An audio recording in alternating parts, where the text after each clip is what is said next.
अस्सलामुअलैकुम गाइस, क्या हाल है। उम्मीद है सब ठीक ठाक होंगे, खैरियत से होंगे। आप देख रहे हैं सादी रिएक्ट्स यूट्यूब चैनल और मेरा नाम है सरदार साद। तो आज हम जिस वीडियो के ऊपर रिएक्शन देने जा रहे हैं वो मेजर गौरव आर्या की वीडियो है। जैसा कि आपको पता है मेजर गौरव आर्या जो है करंट सिचुएशंस के ऊपर और ग्लोबली भी जो भी सिचुएशन चल रही होती है पूरी वर्ल्ड में, उनके ऊपर बहुत अच्छे डिबेट करते हैं और बहुत अच्छी इनकी इंफॉर्मेटिव वीडियोस होती हैं। तो आज इनकी एक वीडियो मुझे रेकमेंड की है कमेंट्स में। एक भाई ने बोला कि यार आप मेजर साहब की इन वीडियोस के ऊपर लाजमी रिएक्शन दीजिएगा। जिस वीडियो का टाइटल है major Gaurav Arya explain the cancellation of New Zealand trip to Pakistan and problem of Pakistan army. तो आइए चलते हैं वीडियो के ऊपर रिएक्शन देते हैं और वीडियो देखते हैं और समझने की कोशिश करते हैं कि यार मेजर साहब इस वीडियो में क्या नॉलेजफुल बात कर रहे हैं और क्या बताना चाह रहे हैं कि हालात किस तरफ जा रहे हैं। आइए चलते हैं वीडियो की तरफ।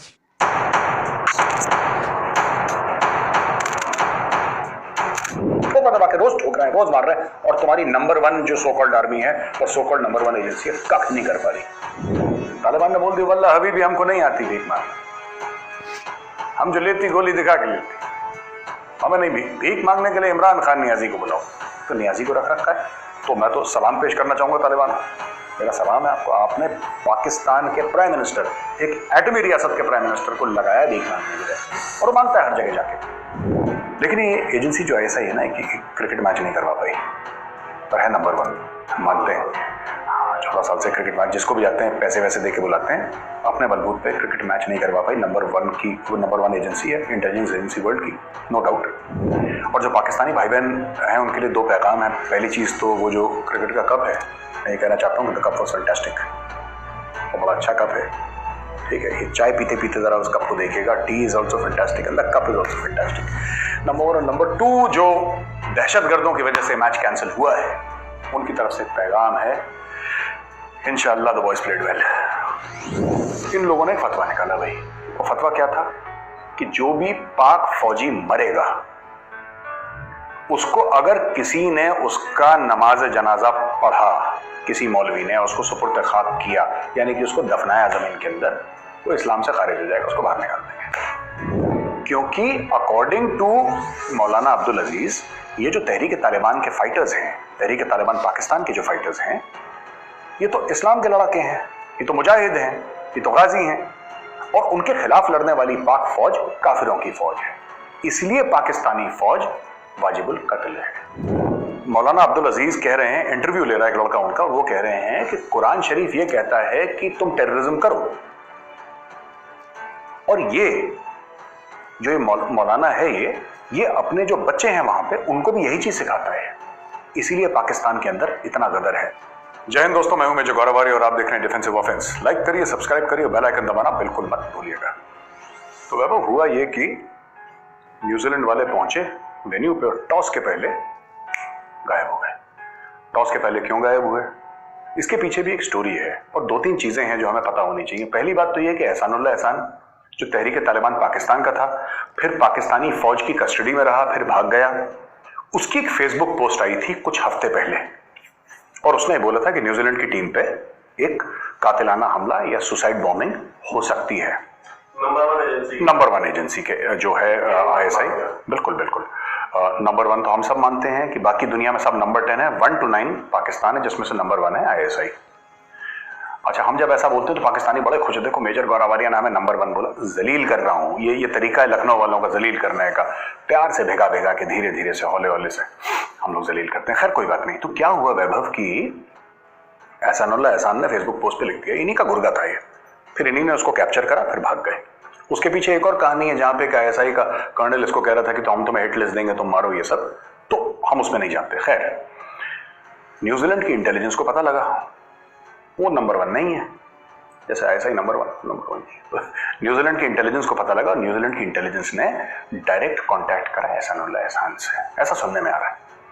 तो एहसानुल्लाह एहसान ने सब कुछ बता दिया कि साहब ये प्रूफ है, ये सबूत है, अब अगर आपको समझ में आता है तो ठीक है, नहीं आता कोई बात नहीं। तो उन्होंने प्रूफ देखा, एक इंटरसेप्ट हुआ जो MI6 का था, ब्रिटिश इंटेलिजेंस MI6 लोग उससे जानते हैं जो कि फिल्मों में जेम्स बॉन्ड जिसका है, रियल लाइफ में तो खैर जेम्स बॉन्ड नहीं है।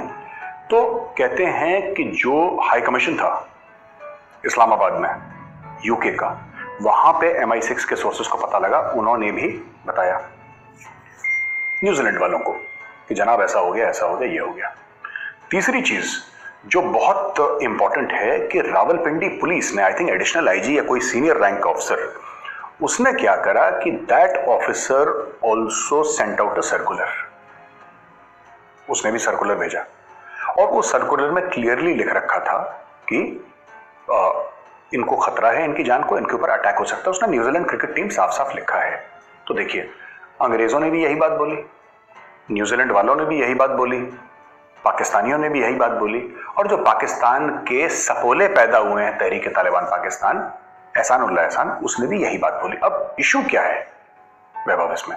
इशू सिंपल सी ये बात है कि जब सब लोगों ने बोली तो ये सिकंदर बख्त और शोएब अख्तर, जितने पुराने खोके हैं, चले हुए खोके, टूटे हथियार, ये लोग गए और आई वॉज वेरी सरप्राइज्ड। मैं भी देख रहा था एक में शोएब अख्तर को, ही वाज सेइंग कि ISI नंबर 1 एजेंट। पता नहीं, आपने दुनिया देखी है, शोएब अख्तर तो बहुत बड़ा स्टार है और एक जमाने में बहुत बड़े फैन हुआ करते थे इस इंसान के। इतना पढ़ा लिखा आदमी, पढ़ा लिखा इन द सेंस की दुनिया उसने देखी है, दुनिया भर में घूमा है, कितने मुल्कों में घूमा होगा शोएब अख्तर। फिर वो ऐसी हल्की बात करे कि नंबर 1 नंबर 2, जैसे कोई कंपटीशन हुई होगी रावलपिंडी में जिसमें ISI नंबर 1 है, ऐसी फालतू की बच्चों जैसी बातें करते हैं। खैर, अब क्या हुआ कि ये लोग, इन्होंने मना कर दिया कि हम नहीं खेलेंगे, ये लोग वापस हो गए। साहब, इंडिया की साजिश, उसका एक कारण है वैभव। ये जो पूरा मामला है ना इंडिया की साजिश का, it's got very deep cultural roots also in Pakistan. एक साइकोलॉजिकल रूट्स है, कल्चरल रूट्स है। एक पॉपुलेशन को जिसको आपने नफरत पे पाला हो, एक पूरी जनसंख्या को, एक आवाम को जिसको आपने नफरत का चूरन खिलाया हो ना, लगातार दर लगातार, उसको अगर आप बोलेंगे कि MI6 को पता लगा, उसने न्यूजीलैंड को बोला, एहसान उल्लाह एहसान भाग गया फेसबुक, वो इतना समझना नहीं चाहता, वो इतना समझना नहीं चाहता वैभव। उसके लिए क्या आसान है? उसके लिए यह आसान है कि सब इंडिया की साजिश थी। जब किसी कौम को 75 सालों से आपने भारत के खिलाफ, हिंदुओं के खिलाफ जहर खिलाया हो, पिलाया हो, तो वो तीसरी चौथी जो नस्ल निकल रही है वो यही सोचती है। आप पाकिस्तान स्टडीज की मैंने किताबें देखी and I was very shocked. This is the level of hatred, right, which is all right. मतलब हमें कोई फर्क नहीं पड़ता, आप हेट करो तो खुद आप करते रहो, हमें क्या फर्क पड़ रहा है। लेकिन समझने वाली बात यह है कि पाकिस्तानी कौम को आपको ज्यादा समझाना नहीं पड़ता। इनके ऊपर क्यों मार्शल लॉ एडमिनिस्ट्रेटर जनरल जो है, इनके ऊपर क्यों मसलत हो जाते हैं, क्यों इतने सक्सेसफुल होता है? 4 coup हुए पाकिस्तान में ब्लडलेस, एक बूंद खून नहीं गिरा किसी का, वो आंखें दिखाते हैं तब। क्यों? क्योंकि जब आप उनको ये कह देते हैं कि भारत की साजिश है, तो उसके बाद पाकिस्तानियों को किसी लॉजिक की जरूरत नहीं है। They don't need any logic. बस आपको कहना है यहूदी की साजिश है, हिंदू की साजिश है, भारत की साजिश है, इजराइल की साजिश है, अमेरिका की साजिश है। बस ये 4-5 साजिशें उनको सिखा दो। उसके बाद बाजवा साहब 3 साल की जगह डायरेक्टली 10 साल का एक्सटेंशन ले, उनको 2 रुपए का फर्क नहीं आता। क्या नहीं गए तो उन्होंने बोल दिया। ये शोएब अख्तर, सिकंदर बख्त वगैरह जितने भी पुराने ये थे खिलाड़ी अपने रिटायर्ड, इन लोगों ने बोलना शुरू कर दिया और बड़े गुस्सा कि साहब क्रिकेट की मौत हो गई है, इसकी मौत हो गई है। अच्छा, दूसरी लेवल पे जो इनके सो कॉल्ड स्ट्रेटेजिक थिंकर्स हैं, they should be called tactical thinkers, they are not strategic by any measure. 2-3 हैं जो बहुत अच्छा सोचते हैं, वो I really respect, but generally क्या है इनका, they are not right in the head. Strategic thinkers इनके जो सो कॉल्ड हैं, जो अपने आप को स्ट्रेटेजिक थिंकर्स बताते हैं टेलीविजन पे, तो ये लोग आए, ये फिर दूसरा चूरन बांटना लोगों में, ये बिक जाता है पाकिस्तान में। इंडिया जैसे नहीं कि जहां पे लोग सवाल पूछते हैं, वहां पे सवाल पूछने का रस्म है नहीं वैसे पाकिस्तान में, और सवाल पूछते हैं तो बड़े बेवकूफी के टाइप के पूछते हैं। तो क्यों हमारे साथ ऐसा करा, ये किसकी साजिश हो सकती है? इंडिया तो बहुत बड़ा मार्केट है, 15-16 ई लगा के एक मार्केट तैयार करा इन्होंने कि इंडिया बहुत बड़ा मार्केट है भैया इंडिया। अब न्यूजीलैंड इंडिया की बात टाल नहीं सकता। BCCI तो गुंडा है, जो इंडिया की जो गवर्निंग बॉडी है, board of cricket control for India, वो बहुत बड़ा एक गुंडा है, उसके पास बहुत ज्यादा पैसा है, इंडिया पैसे का गेम खेल रहा है। अफगानिस्तान में जो हम लोगों ने करा, हमें उसकी सजा मिल रही है, ब्ला ब्ला ब्ला ब्ला ब्ला। अब धीरे धीरे जैसे सच्चाई सामने आई, इनको ना पाकिस्तानियों को ठंडा होने में 4 से लेकर 6 दिन लगते हैं, उसके बाद ये अपने आप ठंडे हो जाते हैं। अब धीरे धीरे ठंडा होना शुरू हो गए। अब वो लेटर भी सोशल मीडिया पे पूरा गर्दिश कर रहा है, क्योंकि भाई तुम्हारी खुद की पुलिस कह रही है। या तो बोल दो कि चिट्ठी झूठ है, ये आप बोल दो ना, आप साफ बोलो कि चिट्ठी झूठ है। अब नहीं, अब इसके रिजल्ट में क्या हुआ कि पाकिस्तानी बड़ा मायूस हो गया। सही सी बात है, हमारे साथ होता, श्रीलंका में होता, इंग्लैंड में होता, कोई भी मायूस होता। क्रिकेट टीम स्टेडियम से चली गई, this is a bad thing, should not happen to anybody. But जिस तरीके से पाकिस्तान ने रिएक्ट करा, ये दिखाता है कि वो मुल्क मैच्योर नहीं है। That country is not mature. और ये बड़ा कहते हैं हम बड़ी जज्बाती कौम है, ये पाकिस्तानी खुद के लिए कहते हैं। तो मैं आज कहना चाहता हूं मेरे पाकिस्तानी भाई बहन को, बेवकूफ होते हैं जज्बाती। मुल्क जो है वो जज्बात से नहीं चलते, वो अकल से चलते हैं, इल्म से चलते हैं, शऊर से चलते हैं। कोई भी मुल्क जो है जज्बात से नहीं चलता। तो ये कोई तमगा नहीं है जो आप अपनी छाती में पहन लें कि हम बड़ी जज्बाती। ये बेवकूफ लोग होते हैं जज्बाती, they are stupid people, they are foolish people. तो पता नहीं पाकिस्तानी अपने आप को हम थोड़े से जज्बाती हैं। क्यों जज्बाती हैं भाई? पढ़े लिखे बनो, एक मेटल कैलिपर। दूसरी चीज, एक और चीज मैं कहना चाहता हूं before I move ahead weber with your permission, क्योंकि इनके यहां आईएसपीआर है पाकिस्तान में, क्योंकि इनके यहां आईएसआई है, क्योंकि इनके स्टूडियोज के नीचे काली वीगो की वैन्स खड़ी रहती हैं, इनको लगता है कि भारत में भी ऐसे ही होता होगा। सो जो भी इंडियन मीडिया कहता है, इनको लगता है कि भारत कह रहा है, क्योंकि अब्बू कौन है इनका? चाइना। चाइना में भी तो यही है कि जो ग्लोबल टाइम्स कह रहा है इसका मतलब चाइनीज कम्युनिस्ट पार्टी कह रही है, चाइनीज गवर्नमेंट कह रही है, यही तो बात है। तो यही चीज वो लोग समझते हैं। इंडिया में ऐसा नहीं है। इंडिया में जिस एंकर को जो बोलना है बोलेगा, सरकार का सपोर्ट करे, सरकार के खिलाफ जाए। आप देखिए, छोटी सी बात, न्यूजीलैंड की क्रिकेट टीम स्टेडियम से वापस चली जाती है वैभव, ठीक हो गया, न्यूजीलैंड की क्रिकेट टीम स्टेडियम से वापस चली जाती है। अब आप सोचो, इमरान खान कॉल कर रहा है न्यूजीलैंड के प्राइम मिनिस्टर को, पूरे लोग पागल हैं, शेख रशीद, दस्ताने वाले हाथ, पता नहीं क्या क्या, वो अजीब व गरीब आदमी, उसकी तो जबान समझ में नहीं आती शेख रशीद की। और शाह महमूद कुरैशी साहब हैं, वो अलग बयान दे रहे हैं, अलग लोग बयान दे रहे हैं, ठीक है। इंडिया ने 370-35 से हटाया। आपने कभी नरेंद्र मोदी जी का इंटरव्यू देखा, अमित शाह का इंटरव्यू देखा इस मामले में? ठीक है, अगर किसी ने बुलाया, किसी ने पूछा, खुद बुला के इंटरव्यू कभी नहीं दिया, चुप। किसी भी मैच्योर मुल्क की, राइट, किसी भी संजीदा मुल्क की, एक संजीदा कौम की पॉलिसी होनी चाहिए, कम बोलिए। इनको प्रॉब्लम है पाकिस्तान में कि जो इक्तदार में आता है, जो एक कुर्सी पे बैठता है, उसको वर्बल डायरिया शुरू हो जाता है, वो रुकने का नाम नहीं लेता। There should be some sort of dependable for this also, not only for that also. Imran Khan लगातार, अच्छा, न्यूजीलैंड के पूरे वाकये में लगातार ये लोग बोल रहे हैं, लगातार कुछ ना कुछ इनका बक बक बक बक बक बक चल रही है। अब कल का बयान क्या है इमरान खान का? कल का बयान ये है कि साहब जो बाइडेन, माइंडसेट देखिए, I think the world is being unduly critical of Joe Biden. उन्होंने अफगानिस्तान के लिए जो करा अच्छा करा है। इमरान खान नियाजी ऑन रिकॉर्ड ये कह रहा है, वो इमरान खान नियाजी जो 15 अगस्त से गालियां दे रहा था जो बाइडेन को, 15 अगस्त से जो इमरान खान नियाजी जो बाइडेन को गालियां दे रहा था, आज वही इमरान खान नियाजी ये कह रहा है कि जो बाइडेन ने ठीक बोला। अब ये यू टर्न क्यों हुआ? यू टर्न का तो मास्टर है इमरान खान, लेकिन ये यू टर्न क्यों हुआ? यू टर्न इसलिए हुआ क्योंकि चाइना पैसे देगा नहीं, अमेरिका बहादुर से आपको पैसे चाहिए। जो आप सोच रहे थे कि अफगानिस्तान में पैसे, क्योंकि देखिए, अगर आप अफगानिस्तान को हटा दीजिए इक्वेशन से वैभव, 2 मिनट के लिए आप मानिए कि अफगानिस्तान कोई मुल्क है नहीं, पाकिस्तान को कौन पूछ रहा है, कौन जा रहा है पाकिस्तान? पाकिस्तान बनाता क्या है?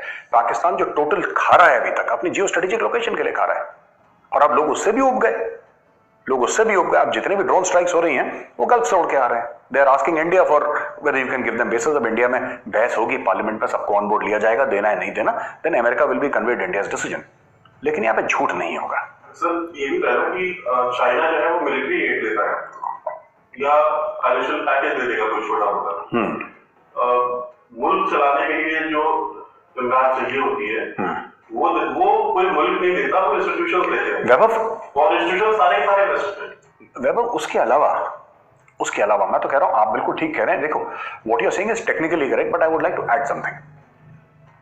अगर हम आईएमएफ की बात करें, हम एशियन डेवलपमेंट बैंक की बात करें, हम वर्ल्ड बैंक की बात करें, हम और दीगर इदारों की बात करें, तो वो तो सब गोरों के पास है, वेस्ट में है। चाइना के पास तो कुछ है नहीं, ना चाइना से कोई पूछ रहा, ना चाइना से कोई मांग रहा। चाइना, अगर मैं कहता हूं कि 30 बिलियन नहीं भी चाहिए, 25 बिलियन नहीं चाहिए, 25 अरब नहीं चाहिए, मैं कह रहा हूं 10 अरब चाहिए, 10 अरब चाहिए अफगानिस्तान चलाने के लिए। बहुत छोटा बजट है, 10 अरब, मैं कहता हूं 10 अरब मान लो।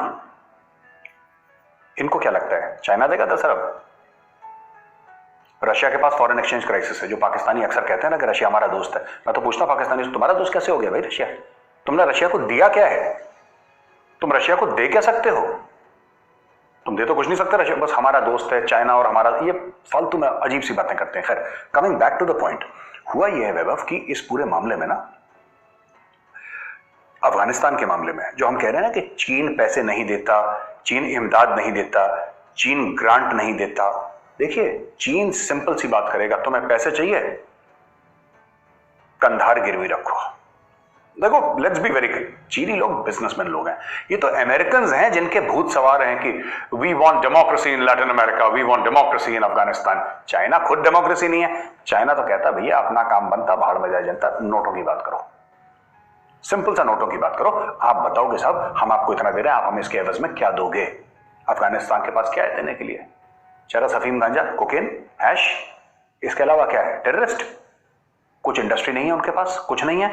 तो चीन से भी अब जो आएगा अमेरिका से आएगा। इमरान खान को यह लग रहा था कि ये चौधरी बन जाएंगे, दुनिया बात करेगी तालिबान से तो हमारे थ्रू करेगी। दुनिया ने डायरेक्ट फोन करना शुरू कर दिया, इनका दिल टूट गया। अब तालिबान वाले भी तो शाणे हैं। अरे वो आतंकवादी है, वो प्रोफेशनल टेररिस्ट है, वो किसका सगा है यार? वो किसका सगा है? वो तुम्हारा सगा है? नहीं, वो किसी का सगा नहीं है। अच्छा, इन लोगों ने डायरेक्ट बात करना शुरू कर दी। अब सब लोग उनसे डायरेक्टली एंगेज कर रहे हैं। अब लोग ये भी कह रहे हैं, अब लोग पता है आपको ईरान से बात कर रहे हैं।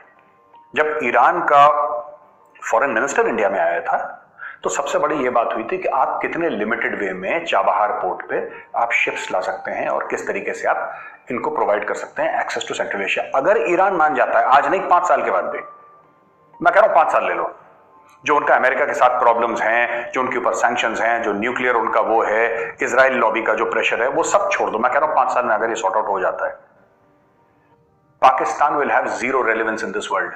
क्योंकि पाकिस्तान की ना आईटी इंडस्ट्री है, पाकिस्तान की ना फार्मास्यूटिकल की इंडस्ट्री है, पाकिस्तान की टेक्सटाइल इंडस्ट्री डूब गई है। Net exporter of food grain has become a net importer of food grain. Pakistan में पानी की किल्लत, पाकिस्तान में बिजली की किल्लत, पाकिस्तान में हर किस्म की किल्लत है। आज की तारीख में अगर मैं बोलूं, हर किस्म की किल्लत है पाकिस्तान में। सुन रहे मेरी बात? हर किस्म की किल्लत है। तो कहने की बात यह है कि शॉर्ट एंड स्वीट में आपको बात बताता हूं। अगर Iran is the dark horse, अगर ईरान बीच में आ जाता है इस पूरे मामले में और ईरान ऑन बोर्ड आ जाता है, आज नहीं 5 साल के बाद, पाकिस्तान को कोई नहीं पूछेगा। क्योंकि पाकिस्तान ने जो 33 अरब डॉलर अमेरिका से लिए थे, किस लिए लिए थे भाई? कोalition रिलीफ फंड से जो पैसा आया था, किस बात के लिए आया था? शुरू में जब पाकिस्तान की जबान पे ये खून लगाया था, जिसकी वजह से पूरी एक कौम पिराना नुमा बन गई थी, ये कहां से आया है पैसा? अमेरिका से आया। सारा का सारा पैसा अमेरिका से आया। अब चाइना को भी आइडिया आ गया कि वाखान कॉरिडोर यूज करेंगे, तालिबान से हेलो हाय बोलो, पाकिस्तान का लिमिटेड यूज करो, हमारा कंटेनर ऐसे जाएंगे, हमारा सामान ऐसे जाएगा। ईरान के थ्रू, ईरान के साथ 400 बिलियन का उनका डील है, ऐसे टक टक घूम के सीधा चाबहार पोर्ट से आउट। इंडिया माना थोड़ा ना करेगा कि चाबहार पोर्ट मत यूज करो, करो दवा की यूज करो, पोर्ट बनाया इसलिए कि लोग यूज करें, चाइना यूज करो, हमें क्या दिक्कत है? Pakistan does not make anything, Pakistan does not produce anything. Pakistan में एक एंटाइटल्ड एलीट है जो अमेरिका को गालियां देती है टेलीविजन पे, और सबके बच्चे पढ़ते अमेरिका में, घर इनके अमेरिका में, बच्चों की जो पासपोर्ट है वो अमेरिकन है। ये चाइना के साथ ऐसा नहीं कर सकते। अगर ये चाइना से पैसा लेते हैं तो चाइना पहले तो गुर्दा कलेजी गिरवी रख लेता है, और दूसरी चीज, इनके बच्चे अगर चाइना में रहते, बाय द वे, जो कि नहीं रहते, अगर अमेरिका की जगह चाइना में रहते और अगर ये पाकिस्तान में बैठे चाइना को गाली देते, इनके बच्चों को जेल में डाल देता। चाइना को क्या फर्क पड़ रहा है? चाइना इनके बच्चों को जेल में डाल देता। तो कोई चाइना नहीं जाएगा। टेलीविजन पे चाइना बहुत अच्छा है, चाइना भाई है, समुंदर से गहरी, शहद से मीठी, हिमालय से ऊंची, ये सब बकवास टेलीविजन के लिए है, राइट? दिल में इनके अमेरिका धड़कता है, और इनको पता है कि अमेरिका इतना अलाउ करेगा कि टीवी पे हमें गाली दे दो, हमें कोई फर्क नहीं पड़ता, डेमोक्रेसी है यार। तो ये पाकिस्तानी सबके साथ दोगला गेम खेल रहे हैं वैभव।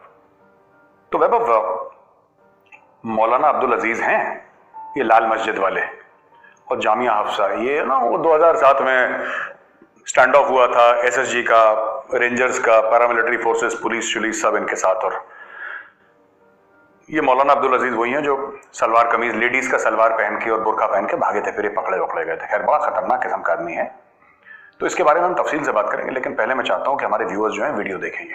दिखाता हूँ, फोन करो, काल गैदर में लाखों बदकारी के अड्डे हैं, वहाँ आप लोग क्यों नहीं जाते? क्या मैं तुम्हें क्या जवाब दोगे? ये बच्चियाँ नजर आती है आप लोगों को? इस नौकरियों से नौकरी छोड़ो इसको, अल्लाह और अच्छी नौकरी देगा। इस नौकरियों पर तो लानत भेजो इसको। यहाँ तुमने आपको ये बच्चियाँ नजर आती हैं, ये तो तालिबान आएंगे, पाकिस्तान के तालिबान भी आपका हशर कर देंगे इंशाअल्लाह। आपको लगाओ।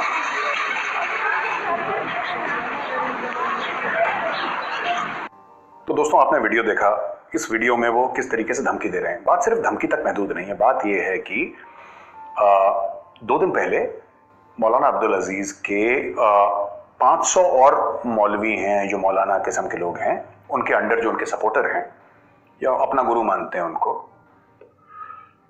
इन लोगों ने एक फतवा निकाला भाई। और फतवा क्या था कि जो भी पाक फौजी मरेगा उसको अगर किसी ने उसका नमाज जनाजा पढ़ा, किसी मौलवी ने उसको सुपुर्द खाक किया, यानी कि उसको दफनाया जमीन के अंदर, वो इस्लाम से खारिज हो जाएगा, उसको बाहर निकाल देंगे, है ना।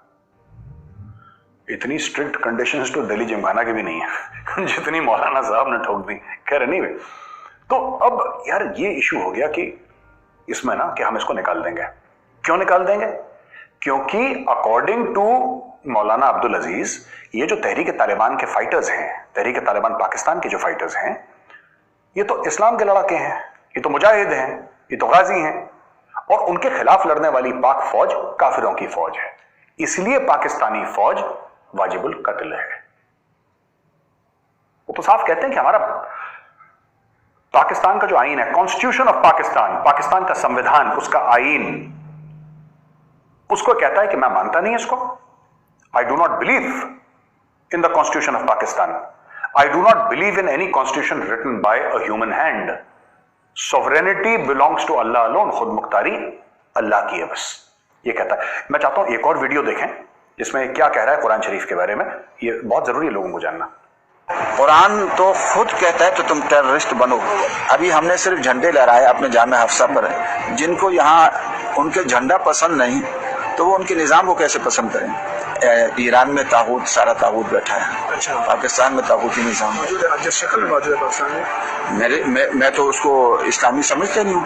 मैं तो कहता हूँ ये आइन कुफरिया आइन है, इसका इस्लाम से कोई ताल्लुक ही नहीं है। सुन्नत की रोशनी में शियों के जुलूसों की, शियों के नहीं और किसी जुलूस की भी इजाजत नहीं होनी चाहिए। आप नेक काम कर रहे हैं और नेक काम करने के लिए काफिर भी आपका ताउन करते तो उसमें। तो आपने देखा मौलाना अब्दुल अजीज कह रहे हैं, इंटरव्यू ले रहा है एक लड़का उनका, वो कह रहे हैं कि कुरान शरीफ ये कहता है कि तुम टेररिज्म करो, और ये जो मौलाना है ये अपने जो बच्चे हैं वहां पे उनको भी यही चीज सिखाता है। इसीलिए पाकिस्तान के अंदर इतना गदर है।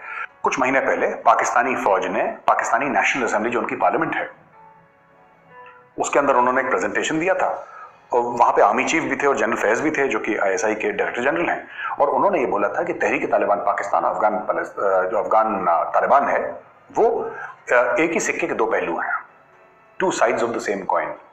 आप इनको अलग ना समझें, आप इनको मुख्तलिफ ना समझें, आप ये ना समझें कि एक गुड तालिबान है, एक बैड तालिबान है, there is only the bad Taliban, right.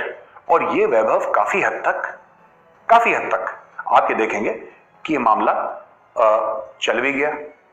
कैसे चला है मामला? सबसे पहले जब अफगान तालिबान वाले इक्तिदार में आए, पावर में आए, सबसे पहले उन्होंने छुड़वाया टीटीपी को। ये हम पुराने डिफेंसिव ऑफेंस के एपिसोड में बोल चुके हैं, उन्होंने छुड़वाया टीटीपी। तो यार ये हो रहा है ना वहां पे। अब ये लाल मस्जिद कहां पे? लाल मस्जिद is 3 to 4 kilometres from the prime minister's office public residence, Islamabad के बीच में लाल मस्जिद। और आपने देखा कि मौलाना साहब के पास AK-47 है, हजारों इनके स्टूडेंट्स हैं, इनके पास तो रॉकेट लॉन्चर है। अब वो RPG-7 नहीं था रशियन टाइम का टक, तो उनके पास ये पड़ा हुआ है। पिछली बार जब लाल मस्जिद में हुआ था उसके बाद ही तो मुशर्रफ के ऊपर अटैक हुआ था। लाल मस्जिद पे अटैक करवाया मुशर्रफ ने। तो एक्चुअली ये आई थिंक उस समय शौकत अजीज था, कौन था प्राइम मिनिस्टर मुझे याद नहीं है, और इन लोगों ने अंदर भेजे लाल मस्जिद में कुछ लोग ना, प्राइम मिनिस्टर ने और कुछ लोग अंदर गए थे, सीनियर लोग। तो ये अब्दुल अजीज के साथ ये बातचीत करके, इसका भाई भी था जो बाद में मारा गया था ना, इसके साथ बातचीत करके आए। लेकिन मुशर्रफ फिर डील से बैकआउट हो गया और मुशर्रफ ने एसएसजी को बोला अटैक। वो कमांडो टाइप का आदमी, उसने बोला अटैक। एसएसजी घुस गई अंदर, काफी हॉरेंडस कैजुअलिटीज हुई एसएसजी की और पाक रेंजर्स वगैरह की, लेकिन कोई बात नहीं, ये लोग चढ़ दौड़े। अब आप समझ लीजिए कि पाकिस्तानी आर्मी नेवी एयरफोर्स में से सबसे लिबरल माना जाता है पाकिस्तानी एयरफोर्स को, सेक्युलर लिबरल, जितना पाकिस्तान के हिसाब से सेक्युलर लिबरल को हो सकता है उनको माना। आर्मी तो उनकी रेडिकलाइज्ड है ही, पूरी जिहादियों की भरी है, जिहाद फी सबीलिल्लाह is their motto. Navy next, और सबसे जिसको माना जाता है ठीक ठाक पाकिस्तानी एयरफोर्स को, प्रोफेशनल भी है ये सब। इतने लोग परेशान हुए पाकिस्तानी एयरफोर्स के, इतने लोग हैरान हुए इस बात से कि मुशर्रफ की हिम्मत कैसे हुई मौलाना अब्दुल अजीज के ऊपर अटैक या चढ़ाई करवाने के लाल मस्जिद पे। पाकिस्तानी एयरफोर्स वालों ने असैसिनेशन अटेम्प्ट कर दिया परवेज मुशर्रफ का। वो ब्रिज वाला वाकया हो जा रहा है, ब्रिज पे और धमाका होता है, ये पाकिस्तानी एयरफोर्स वालों ने करा। पाकिस्तानी एयरफोर्स के सर्विंग पर्सनल, रिटायर्ड नहीं, एक्स सर्विसमैन नहीं, serving personnel of Pakistani air force, they attacked Parvez Musharraf की। अब तुमने मौलाना साहब के ऊपर अटैक करवाया, अब बेटा तुम्हारे ऊपर अटैक करवाते हैं। वो आर्मी चीफ था उस वक्त, राइट? इन्होंने अटैक करवा दिया। अब क्या होता है? What next? आपने आर्मी चीफ पर अटैक करवा दिया। भाई मैं एक बात जानना चाहता हूं कि इसका, देखो वैभव, इसका निचोड़ क्या निकलता है? इसका निचोड़ ये निकलता है कि इन लोगों की जड़ें कितनी गहरी हैं पाकिस्तानी सोसाइटी में। You know, their roots are extremely deep and even in the so called secular fabric। लोग कहते हैं साहब पाकिस्तानी जो लोग हैं, पाकिस्तानी आवाम है, इन लोगों को पसंद नहीं करता। वो अपने चूरन खिलाते हैं ना, इसने कभी उन्होंने कि इलेक्शन में वो कभी नहीं जीते ये पार्टी, ये दाए बाजू की पार्टियां और ये सब ड्रामा। अरे मैं, ये इलेक्शन में खड़ा कौन होता है? ये तो इलेक्शन को ही हराम मानते हैं लोग यार। मौलाना अब्दुल अजीज तो कहता है कॉन्स्टिट्यूशन हराम है तुम्हारा, इलेक्शन हराम है, एक होना चाहिए अमीरुल मोमिनीन और मैं ही हूंगा, बस मुझे बना दो, दैट्स इट, दैट्स इट। अब वैभव बात यह हुई कि मुशर्रफ के ऊपर जब अटैक हुआ ना, मुशर्रफ के ऊपर अटैक हुआ तो जो नंबर 1 एजेंसी है दुनिया की, कौन सी? आईएसआई नंबर 1 है, हम सब लोग मानते हैं। ये तो 3-4 लोग सब बैठे हैं, हम सब लोग मानते हैं भाई, शोएब अख्तर भी मानते हैं नंबर 1 है। नंबर 1 एजेंसी को हवा नहीं लगी थी। किसने बताया परवेज मुशर्रफ को कि बेटा तुम्हारी घड़ी बंद होने वाली है? It was the research and analysis wing, raw ने इंफॉर्मेशन दी थी, राइट? लेकिन ये बात पाकिस्तानी करेंगे नहीं, नंबर 1 नंबर 1 नंबर 1। अरे भाई तुम्हारे मुल्क के साथ रोज बुरा हो रहा है, तुम्हारी आईएसआई नंबर 1 कैसे है? आपको पता है वैभव, पिछले 8 महीने में there have been more than 85 attacks by the TTP. 85 attacks by the TTP. हर दूसरे चौथे दिन तहरीक तालिबान पाकिस्तान ठोक रहा है, इनके लोगों को मार रहा है। 100-150 से ज्यादा इनके सिपाही मर गए, लेकिन आईएसआई नंबर 1 है। आईएसआई नंबर 1 है। पता नहीं क्या पागलपन, क्या जुनून, कैसे नंबर 1 यार? वो काम क्या करती हैं ये तो बताओ कि जिससे आप लोग नंबर 1 नहीं? इनको बचपन से, मुझे लगता है पाकिस्तानी स्टडीज में आईएसआई के ऊपर एक चैप्टर है कि बेटा आईएसआई क्या है? नंबर 1, बस। नंबर 1 नहीं है, नंबर 2 है वो, नंबर 2 की एजेंसी है वो। हाल ही में नवाज शरीफ का बयान आया वैभव, लंदन में बैठे हैं नवाज शरीफ साहब, उनका बयान आया है कि पाकिस्तानी फौज को ना इज्जत हजम नहीं होती, डाइजेशन सिस्टम में कोई प्रॉब्लम है पाकिस्तानी आर्मी में। अब यार उनको, और ये मैंने भी देखा है, this is my personal experience also, they can't handle respect, ठीक है? तो अब वो ग्रेस नहीं रही उस फौज में, एक जमाने में पाकिस्तानी आर्मी जो होती थी। अब ये तो इतने रेडिकलाइज हो गए। अब हम जब कहते थे, लोगों ने बोला कि यार तुम गलत बोल रहे हो। चेटवुड और काबुल का तो बिजनेस जो चेटवुड थे ना, फिलिप चेटवुड, वो काबुल नहीं पहुंच पाए, मुझे लगता है he is not reached Kabul. तो एनीवे, एक अनटाइटल्ड फौज जिसको इज्जत हजम नहीं होती यार, जैसे हम लोगों क्या कहते हैं ना, हिंदुस्तान में कहते हैं कुत्तों घी हजम नहीं होता, इज समथिंग लाइक दैट। अच्छा, हम बोलते तो ये काफिर हैं, हिंदू हैं, साजिश करते हैं, हमारी फौज के खिलाफ बकवास करते हैं। नवाज शरीफ तो 3 टाइम्स भाई, 3 times prime minister of Pakistan, और सेलेक्टेड नहीं, इलेक्टेड। पाकिस्तानियों ने ही इलेक्ट करा ना। वो नवाज शरीफ बोल रहा है, नवाज शरीफ बोल रहा है, ठीक है, आप लोग कह सकते हैं कि वो झूठ बोल रहा है, आप कह सकते हैं कि साजिश कर रहा है, कह सकते हैं कि राह का पैसा लगा हुआ है, आप कह सकते हैं, आपको कौन रोक सकता है भाई पाकिस्तानियों को, आप कह सकते हैं। लेकिन fact of the matter is कि इनको इज्जत हजम नहीं होती। अब देखिए, एससीओ समिट में दुशानबे गए इमरान खान नियाजी। इसके पहले थोड़ा सा अफगानिस्तान चलते हैं, दुशानबे बगल में ही है, तो अफगानिस्तान से घूम के हम तजाकिस्तान ले जाते हैं जिसकी कैपिटल दुशानबे है। हमने बोला कि साहब हकानियों और मुल्ला बरदर की लड़ाई हो गई, तो मुल्ला बरदर को गोली लग गई, चोट लग गई। तो झूठ बोलते हैं, ये इंडियन प्रोपेगेंडा करते हैं, एनडीआ एनडीआ, ये एनडीआ वाले प्रोपेगेंडा करते हैं। और ठीक है, करते हैं, कोई बात नहीं। वो मुल्ला बरदर वैभव जिसको पाकिस्तानी मीडिया खुद दिखा रहा था कि किस तरीके से वो लैपटॉप में पूरा तालिबान का टेक ओवर कर रहा है कंट्री, देख रहा था, प्रेसिडेंशियल पैलेस में बैठ के देख रहा था। 2018 के बाद दोहा की पीस टॉक्स किसने लीड करी? मुल्ला बरदर ने। तालिबान का फेस कौन था? मुल्ला बरदर। बात किसकी हुई थी प्राइम मिनिस्टर बनेगा? मुल्ला बरदर। मुल्ला बरदर जो हर घंटे टेलीविजन पे 50 तो उसके इंटरव्यूज हैं यूट्यूब पे। मुल्ला बरदर लगातार टीवी के सामने, लगातार कैमरास के सामने, लगातार वीडियो के सामने, लगातार स्टूडियोज में मुल्ला बरदर। वो मुल्ला बरदर गायब हो गया और वो डिप्टी प्राइम मिनिस्टर है अफगानिस्तान का। पर यार एक चीज है, मैं तालिबान कि एक चीज की तो इज्जत करनी पड़ेगी वैभव, चाहे हमारे इख्तलाफात हो उनसे, हम उनको 10 बार बुरा बोले हैं कि बुरे हैं, टेररिस्ट हैं, जानवर हैं, जो भी हैं, पर एक बात माननी पड़ेगी यार ऑल सेड एंड डन उन्होंने इमरान खान को रखा है भीख मांगने के लिए। ये बड़ी बात है। आपने एक एटमी मुल्क के वजीर आजम को रख रखा है भीख मांगने, क्योंकि शौकत खानम से उसने शुरू करा था भीख मांगना, तो उसने वो कैपेबिलिटी डेवलप करी इमरान खान ने, वो सलाहियत डेवलप करी। एक दिन में नहीं आती। अगर आप और मैं चाहें हम लोग नहीं कर पाएंगे, हमें शर्म आएगी, हमें यह एहसास होगा कि यार ठीक है, हो सकता है हमारे पास इमरान खान नियाजी जितने पैसे ना हो, लेकिन fact of the matter is कहीं ना कहीं हमको ये लगेगा कि नहीं यार अच्छा नहीं लगेगा, हमारे घर वाले क्या बोले। इस आदमी ने अपनी शर्म, अपनी गैरत मार के इसने भीख मांगना शुरू करा। फिर इसने पाकिस्तान तहरीक इंसाफ के लिए भीख मांगी, तो और थोड़ा सा बीए के बाद इसने एमए कर लिया, भीख में एमए करा इसने। फिर एमए के बाद इसने पीएचडी करी, जब इसने पाकिस्तान के लिए भीख मांगी। अब ये डबल पीएचडी, अभी इंटरनेशनल भीख मांग रहा है। अब देखिए, ये तालिबान के लिए भीख मांग रहा है दुशानबे जाके, ये तालिबान के लिए भीख मांग रहा है। He is begging for the Taliban कि इनको पैसा दे दो, इनका 70-80% जितना भी आता है, इनका बाहर एड से चलता है। अरे भाई एक बात बताओ, मुझे एक बात समझ में नहीं आती है, तालिबान के पास एक फॉरेन मिनिस्टर है ना, तालिबान के पास प्राइम मिनिस्टर है, डिप्टी प्राइम मिनिस्टर्स हैं, सब कुछ है। उसके बाद तालिबान को बोलो खुद के लिए भी, पर तालिबान भीख नहीं मांगेगा। तालिबान ने बोल दिया वल्लाह हबीबी हमको नहीं आती भीख मांगना, हम जो लेती गोली दिखा के लेती, हमें नहीं भीख मांगने के लिए इमरान खान नियाजी को बुलाओ। तो नियाजी को रख रखा है।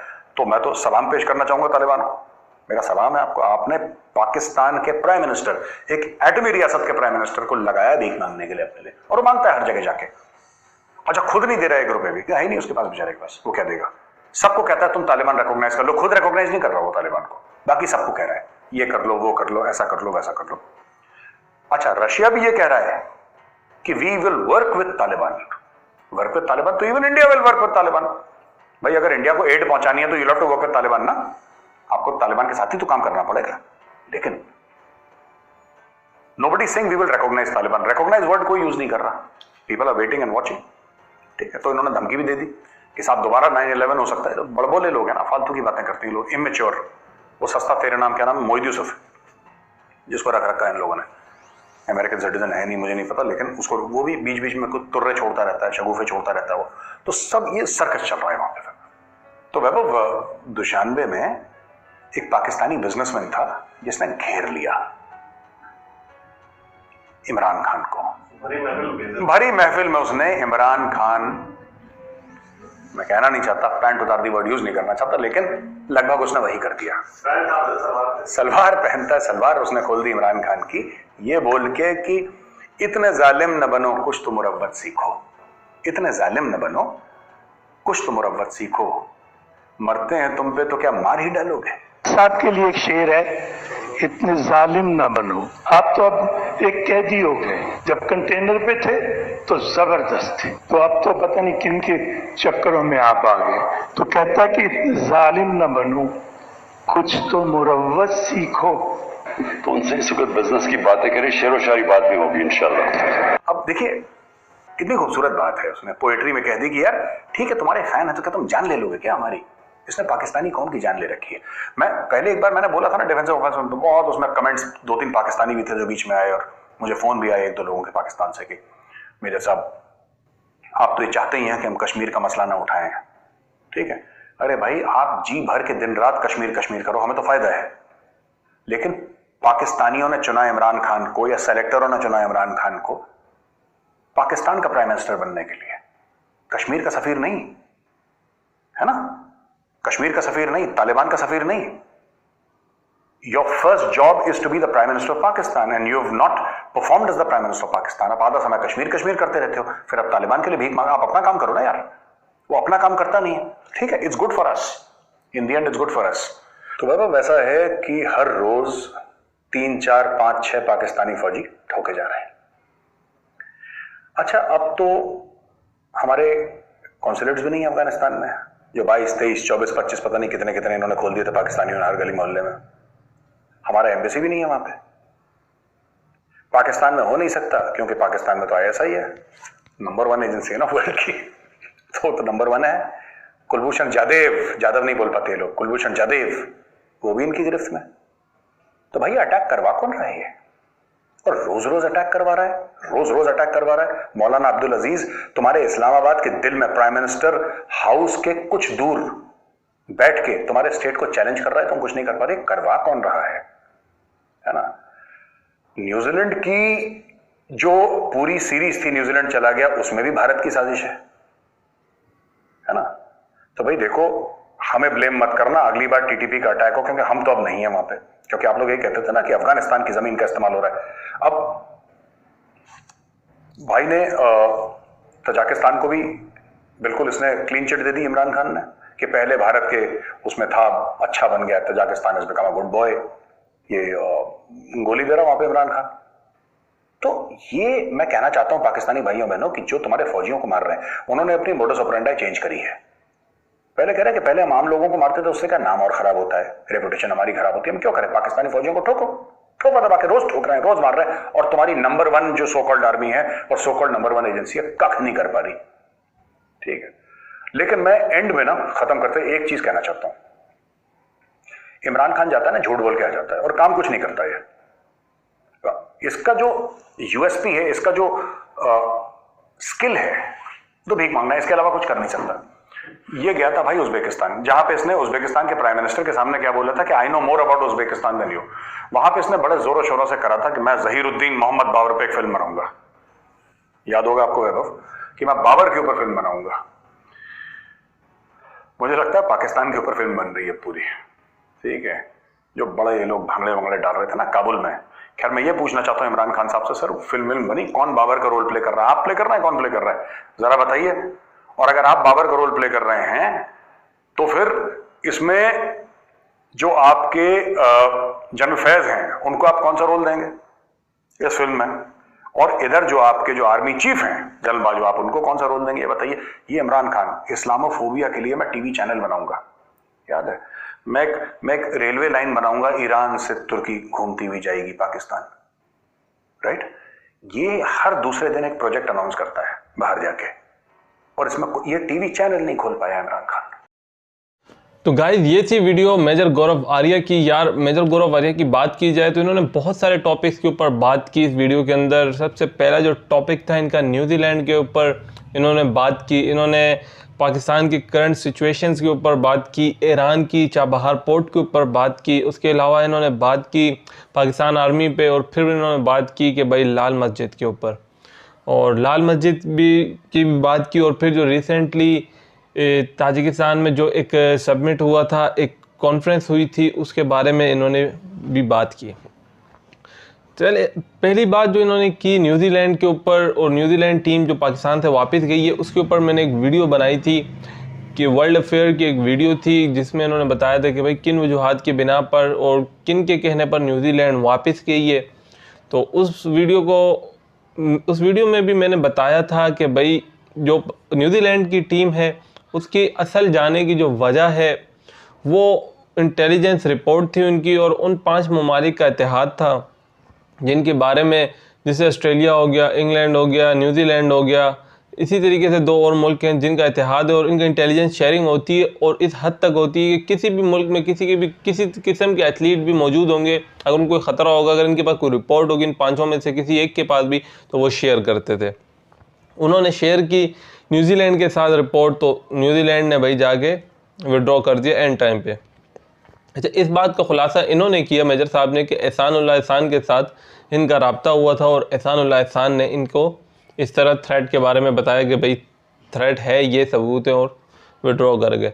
और पाकिस्तान को और पाकिस्तान बोर्ड को तो भाई न्यूजीलैंड बोर्ड ने साफ साफ कहा, उनके चेयरमैन ने, उन्होंने कहा भाई कि हम ये नहीं बताएंगे पाकिस्तान को या पाकिस्तान बोर्ड को कि हमें क्या थ्रेट था या किस किस्म का हमें मसले मसाइल थे, लेकिन हम अभी सीरीज़ नहीं खेलेंगे। उसके बाद जो हुआ पाकिस्तान के साथ वो ये हुआ कि भाई पाकिस्तान मीडिया ने इस चीज़ पे बड़ा ज़ोर दिया कि भाई अब खैर है न्यूजीलैंड चली गई तो क्या हुआ, अब इंग्लैंड के साथ सीरीज़ होगी, इंग्लैंड को और खेलेंगे हम तो पाकिस्तान के अंदर खेलेंगे। देखें, मैं इस बात के हक में हूँ कि क्रिकेट होनी चाहिए, पाकिस्तान में होनी चाहिए, क्योंकि बहुत अरसा हो गया पाकिस्तान में इंटरनेशनल टर्फ की क्रिकेट नहीं हुई है। बेशक आपने PSL के कुछ मैचेस पाकिस्तान में करवाए हैं, लेकिन कुछ मैचेस हुए हैं वो भी 1-2 सीजन्स के, ज़्यादातर सीजन्स के तो स्टार्ट में तो दुबई में हुए थे।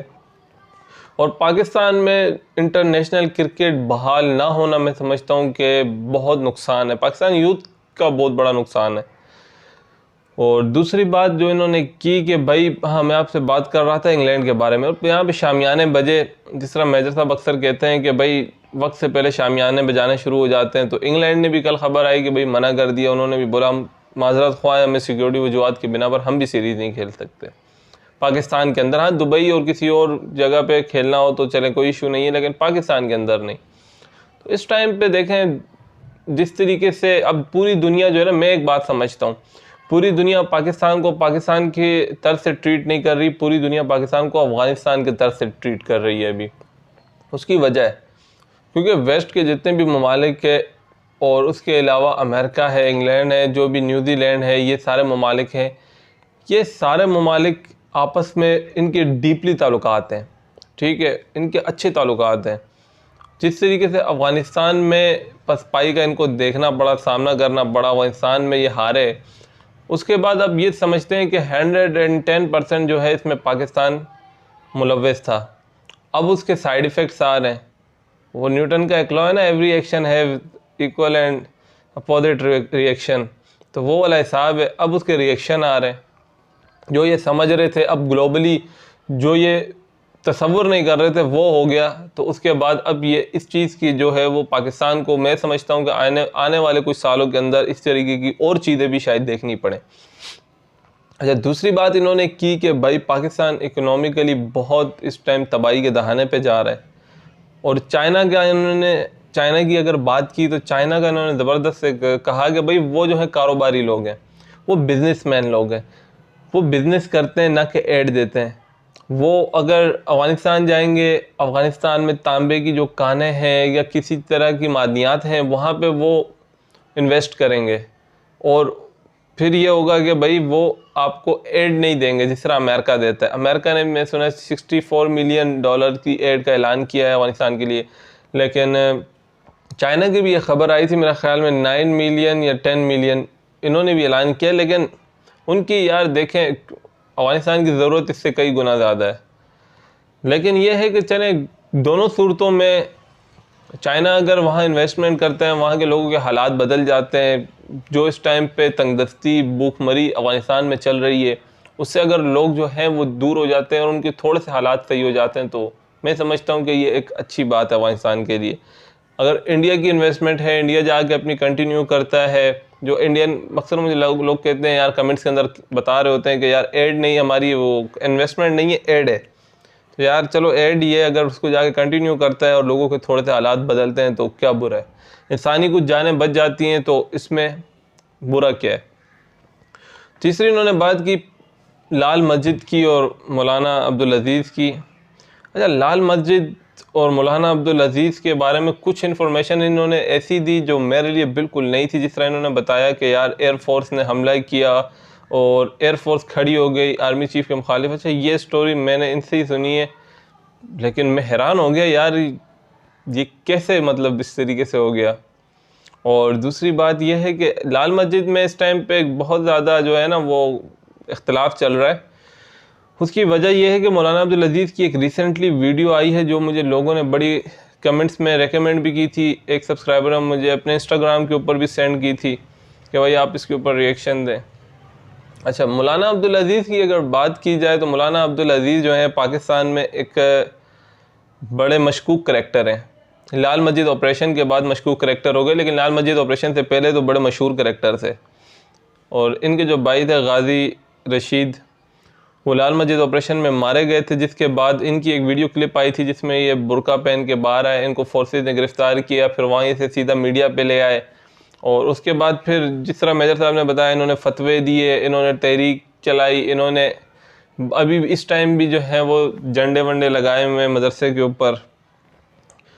और कुछ इंटरव्यू भी इनका, वो इंटरव्यू भी शायद मैंने देखा है जिसमें ये बंदे को कह रहे हैं कि भाई कुरान में लिखा है कि आप दहशतगर्दी करो। बिल्कुल सही कह रहे हैं मेजर साहब। इस तरह का इंटरव्यू मैंने भी यूट्यूब के ऊपर एक देखा है। तो इस तरह के जो अनासर है, मैं समझता हूँ कि पाकिस्तान के लिए ये अनासर जो है ना बहुत ज़्यादा जहरीले हैं। उसकी वजह ये, यार दुनिया इस टाइम किधर जा रही है और आप किधर जा रहे हो। आप अगर इसी तरीके से गोल गोल घूम के एक दूसरे की दुम ही पकड़ते रहोगे तो आगे कैसे निकलोगे। इस तरीके के जो आलिम हैं, इनको चाहिए कि यार जो मतलब पाकिस्तान में पाए के समझदार पढ़े लिखे लोग होते हैं, उनको चाहिए कि यार इनके पास जाएं, इनको समझाएं, थोड़ा सा इंसानों वाली हरकत करो। अब चलो ठीक है, आप कहते हो कि यार हमारे ऊपर जुल्म हुआ, फोर्सेस ने हमें मारा, लेकिन उसके पीछे भी बड़ी वजूहात थी। फोर्सेस ने अगर आपको हिट किया, उसके पीछे आपके भी कुछ कारनामे हुए होंगे ना यार। इस तरह तो नहीं होता है कि वन साइडेड स्टोरी है, या ताली एक हाथ से तो नहीं बजती, दोनों हाथों से बजती है। तो मैं कहता हूँ चलें, अगर आपका नुकसान भी हुआ, आपका मदरसा शहीद हुआ, आपके लोग मरे, उसके बावजूद भी अगर आप अभी तक नहीं समझे तो फिर आप कब समझेंगे। तो मेजर साहब ने जो इन्फॉर्मेशन दी है, मैं समझता हूँ 99% एक्यूरेट इन्फॉर्मेशन है। और मेजर साहब को सुनने की असल वजह जो है ना यार, वो ये है कि मेजर साहब के पास जो इन्फॉर्मेशन होती है वो एक आम आदमी, एक आम रिपोर्टर के पास या किसी सियासतदान के पास नहीं होती। और जिस तरह मेजर साहब ने वीडियो में बताया, मैं एक बात करना भूल गया कि न्यूजीलैंड के बारे में उन्होंने, लोगों ने, पाकिस्तानियों ने कहा कि भाई इसमें इंडिया का हाथ है। यार मतलब बात वही है। फिर मुझे हंसी आती है। मेजर साहब कहते हैं कि बेवकूफ़ लोग हैं, जल्दी तालियां और शामियाने बजाते हैं कि आपको आसान एक टारगेट मिल जाता है किसी भी काम के लिए। पाकिस्तान में अगर कोई भी हो, कुछ भी होता है ना, डोल भी बजता है, थोड़ा ज़ोर से बजते तो कहते हैं यार ये इंडिया वालों ने बजाया। इस तरह भी नहीं होता है।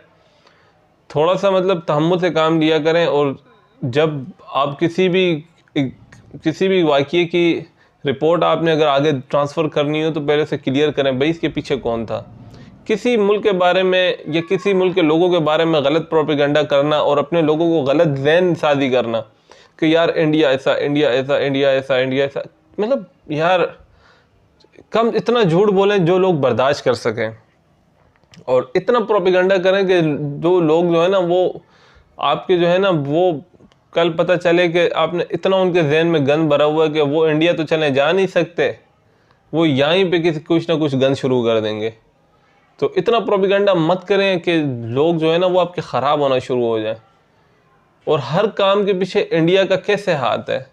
आप अगर कहते हैं कि इंडिया इसके पीछे मुलविस है तो आप अपनी आवाम को कुछ सबूत दिखाएं। भाई इंडिया का ये बंदा जाके, भाई क्रिकेट बोर्ड का ये बंदा जाके न्यूजीलैंड में क्रिकेट बोर्ड के साथ बैठा और उसने ये कहा, ये उसने कहानी की, और उसने बोला भाई पाकिस्तान में हम जो हैं इंडियन जो हैं वो खुदकश बम्बार भेज रहे हैं और हमने ये हमारा बंदा है भाई, ये खुदकश बम्बार है इंडिया का, इसको हम तुम्हारे ऊपर फड़वाएंगे वरना तुम भाग जाओ।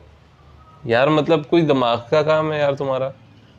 या फिर आप अगर इल्ज़ाम लगाते हैं तो फिर सबूत दिया करें, अवाम को बताया करें कि भाई ये सबूत हैं तो हम इस वजह से इंडिया को कह रहे हैं। अगर सबूत नहीं होते तो किसी के ऊपर इल्ज़ाम लगाना या किसी भी कंट्री के ऊपर इल्ज़ाम लगाना मैं समझता फजूल है, आप अगर सबूत नहीं दे सकते।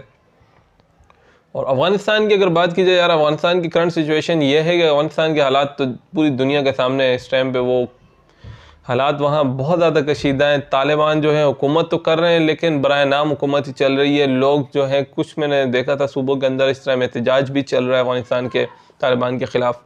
उसकी वजह ये यार कि उनके पास चलाने के लिए फ़ंड ही नहीं है, डॉलर्स ही नहीं है। तो गवर्नमेंट जो मुलाजिम थे वो जॉब तो कर रहे हैं लेकिन मसला ये है कि उनको सैलरीज नहीं मिल रही। अगर एक शख्स की फैमिली 8-10 बंदों की, वो एक ही कमाने वाला है, गवर्नमेंट जॉब करने वाला है, उसको 3 माह या 4 माह या 2 माह या 1 माह सैलरी नहीं मिलेगी तो वो कहाँ से चलाएगा? क्योंकि रिज़र्व तो इनके सारे सीज़ कर दिए हैं अमेरिका ने। तो अब ये सारा मुल्क जो है एड के ऊपर चलेगा, या कुछ पड़ोसी ममालिक Pakistan, India, Iran, Tajikistan, Uzbekistan, Azerbaijan, Russia, China, America, मतलब इस तरह के कुछ कंट्रीज़ इनको अगर एड दे दें तो तब ये मुल्क चल सकता है, लेकिन बसूरत दीगर बहुत ही मुश्किल है। तो गाइस ये थी वीडियो। अगर आपको अच्छी लगी हो और आप इसमें कोई अपना राय देने चाहते हो या फिर कोई मुझे वीडियो रेकमेंड करना चाहते हो तो कमेंट सेक्शन में मुझे लाजमी कीजिएगा। मिलते हैं इंशाअल्लाह ताला फिर नेक्स्ट वीडियो में। अस्सलाम।